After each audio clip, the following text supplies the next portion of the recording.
সামনে যেহেতু ঈদের কেনাকাটা একদম জমজমাট হয়ে উঠেছে। সবাই ঈদের কেনাকাটায় ব্যস্ত, আমিও কিন্তু তার ব্যতিক্রম নয়। কেনাকাটাও করেছি, সাথে খাওয়া দাওয়াও করেছি। আর আজকের ভিডিওতে কিন্তু এগুলোই থাকছে। আসসালামু আলাইকুম বন্ধুরা, কেমন আছেন সবাই? আমি আপনাদের বিপা আপু চলে আসলাম আরো একটা ভিডিও নিয়ে। আর আজকে আমরা এসেছিলাম নিউ মার্কেটে ঈদের শপিং করার জন্য। প্রথমেই বলে রাখি, একদিনে কিন্তু শপিং আমাদের কমপ্লিট হয়নি। সব মিলে 3 দিন ঘোরাঘুরি করার পরে কিন্তু সবার জন্য শপিং করেছি। আর এখানে আমি পাঞ্জাবি দেখছিলাম আমার 2 আব্বুর জন্য, মানে আমার আব্বু আর আমার শ্বশুর আব্বু। আর এবারের ঈদটা আমার কাছে একটু বেশি স্পেশাল হবে, কারণ এবার ঈদে আমি সবার জন্য কেনাকাটা করেছি আলহামদুলিল্লাহ। নিজে হাতে দেখে শুনে কিনেছি, শুধু বিলটা দিয়েছে আপনাদের ভাইয়া। ঈদে আসলে এই জিনিসটাই সব থেকে বেশি আনন্দ দেয়। শুধু নিজে কেনার থেকে ফ্যামিলির সবাইকে কিছু দিতে পারলে কিন্তু সব থেকে বেশি আনন্দ পাওয়া যায়। বছরে 2টা ঈদ আমাদের আলহামদুলিল্লাহ, তবে রোজার ঈদটা কিন্তু আসে অনেক মাস পরে, যার কারণে রোজার ঈদকে ঘিরে কিন্তু আমাদের এক্সপেকটেশন থাকে অনেক বেশি, ঈদের আনন্দও থাকে অনেক বেশি পুরো 1 মাস জুড়ে। তো এটাই ছিল আমাদের শপিং এর দ্বিতীয় দিন।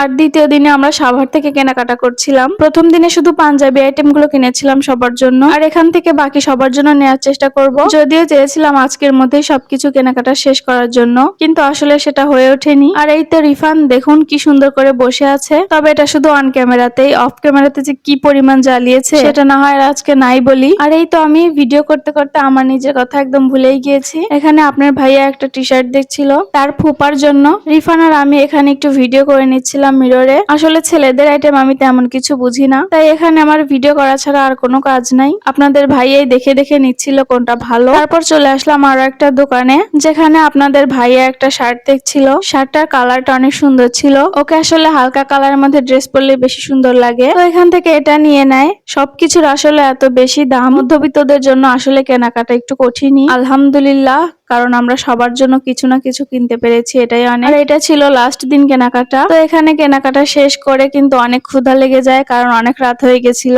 প্রায় 10:30 পার হয়ে গেছিল, যার কারণে আমরা বাইরে থেকেই খাওয়া দাওয়া করে যাই। আমার এত ক্ষুধা লেগেছিল যে বসা মাত্রই কিন্তু আমি খাওয়া শুরু করে দিয়েছি। আর সারাদিন যেহেতু রোজা ছিলাম, রোজা থেকে কিন্তু হাবিজাবি খেতে ইচ্ছা করে না, কারণ আমি একটু ভাত পাগল। তো হাবিজাবি ভাজা পোড়া আইটেম না খেয়ে আমি কিন্তু একদম ভাত নিয়ে নিয়েছি। শুধু শপিং করলেই হবে না, শপিং করলে যেমন মন খুশি থাকে, মনের সাথে সাথে কিন্তু আবার পেটকেও খুশি রাখতে হবে।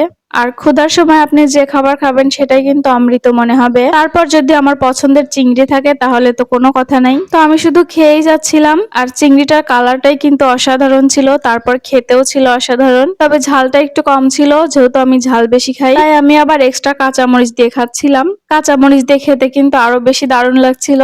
আমরা দুজন ভাত খেলেও আপনাদের ভাইয়া পরোটা খাচ্ছিল, সে আবার বাইরে গেলে একটু রুটি পরোটা খেতে বেশি পছন্দ করে। তো এটাই ছিল আমাদের শপিং এর ভিডিও। যেহেতু অনেক রাত হয়ে গেছে, আজকের মতো বাসায় যাচ্ছি। আর কার কার জন্য কি কি শপিং করলাম সেটা আপনাদের সাথে নেক্সট ভিডিওতে আমি শেয়ার করব। তো সবাই অনেক বেশি ভালো থাকবেন, সুস্থ থাকবেন, আর আমার ভিডিও ভালো লাগলে অবশ্যই বেশি বেশি করে শেয়ার করে দিবেন। দেখা হবে নেক্সট ভিডিওতে। আল্লাহ হাফেজ।